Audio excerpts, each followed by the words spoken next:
अण्णा, माहिती अधिकार कायदा 2005 जो आपल्या प्रयत्नातून कायदा झाला, त्या कायद्यामध्ये काही बदल केलेले आहेत. माहिती मागत असताना काही बदल केलेले आहेत. जसं की जे माहिती शुल्क होतं त्याच्यावर तिकीट लावावं लागायचं, ते 10 रुपयावरून 30 रुपये केलंय.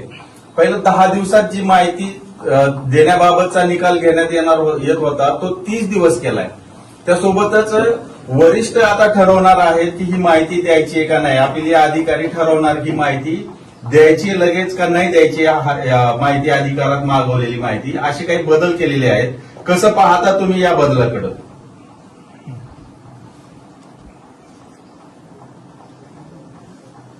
जे बदल केले हा दोष आहे. माहिती घेणं नागरिकांचा हक्कच आहे, तो मूलभूत हक्क आहे. त्यासाठी लढलो अनेक वर्ष. माहिती घेणं हा नागरिकांचा हक्क आहे, तो मालक आहे ना. आणि तुम्ही सर्व अधिकारी सेवक आहेत. मालकांना तुम्ही अशा आररावी करायला लागला किंवा त्यांना त्रास द्यावा लागला तर ती हुकुमशाही होईल, ती लोकशाही राहणार नाही. लोकशाहीला धोका आहे. म्हणून माहितीचा अधिकार हा मूलभूत हक्कच आहे. म्हणून आम्ही लढलो त्याच्यासाठी. माहितीचा अधिकार, जसं माहितीच्या अधिकारासाठी लढलो तसं दप्तर दिरंगाई, एका टेबलवरचा पेपर दुसऱ्या टेबलवरती वेळेच्या आत गेला पाहिजे. दप्तर दिरंगाई, बदल्यांचा कायदा, हेच अधिकाऱ्यांसाठी जो अन्याय होत होता अधिकाऱ्यांवरती. म्हणून 3 मनाला तो बदला करायचे, मनाला तो कुठे टाकायचे. म्हणून आम्ही 3 वर्षात बदली नाही, 3 वर्षाच्या आत बदली करायची नाही. हे सगळे आम्ही कायदे केले. शुल्क वाढवलं अण्णा, माहिती अधिकार मागवण्यासाठी जे 10 रुपयाचं तिकीट लागेल. शुल्क वाढवणं हा फार मोठा दोष आहे. शुल्क म्हणजे तुम्ही पैसे कमवायला बसला काय?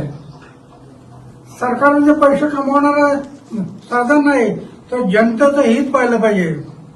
जनतेचं हित तुम्ही डोळ्यासमोर ठेवलं पाहिजे.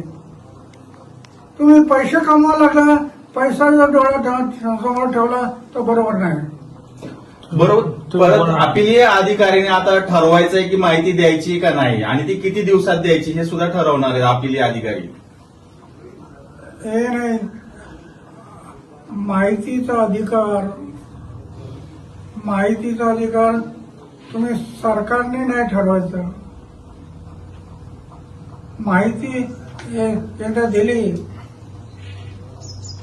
आता नॉर्मल तुमचं एक तिकीट होतं, तिकीट ते बरोबर होतं. नाहीतर कोणी माहिती यायला काही गरज नसताना माहिती मागायला लागली तर बरोबर नाही. पण तिकीट हे बरोबर आहे. पण तुम्ही 10 रुपयाच्या माहितीचं 10 रुपयाच्या तिकिटाच्या ऐवजी 30 रुपये करायला लागला तर शासन पैसे कमवण्याच्या मागे लागलं असं म्हणायला. तुम्ही काय बोलणार? ही जनतेची छळवणूक आहे. जनतेची छळवणूक होते. तुम्ही जनतेचं हित पहा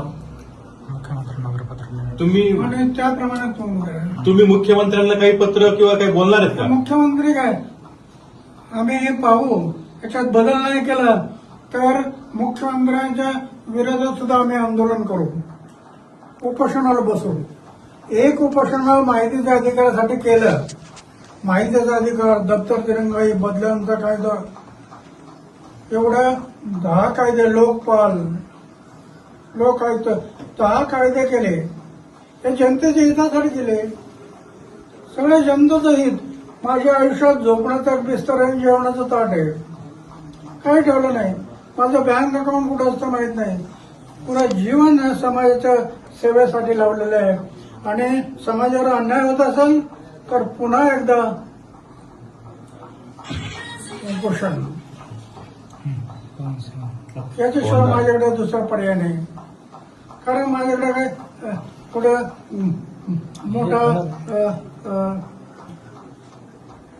संघटन नाही, कुठं काय नाही. पण उपोषण हा माझा मार्ग आहे आणि मी आतापर्यंत एवढे उपोषण करत आलो. त्याच्यातून 10 कायदे केले. आता पुन्हा एकदा वेळ पाहिली तर वयाच्या 90व्या वर्षी पुन्हा एकदा उपोषण करण्याची वेळ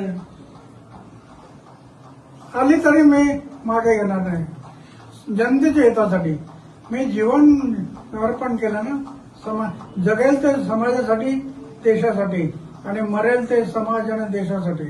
ते व्रत घेतलं मी.